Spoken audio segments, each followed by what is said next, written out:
Welcome to Benton Community's Veterans Day program. My name is James Bischke, Superintendent at Benton Community, and it's a privilege to stand before you today as we gather to honor the service and sacrifice of our veterans.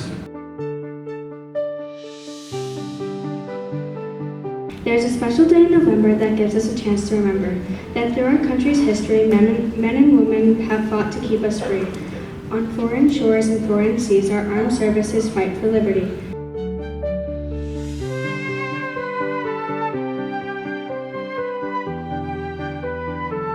When it comes to the sacrifices you made, whether it was Vietnam or it was the shores of Normandy, you made those sacrifices, and I thank you for that.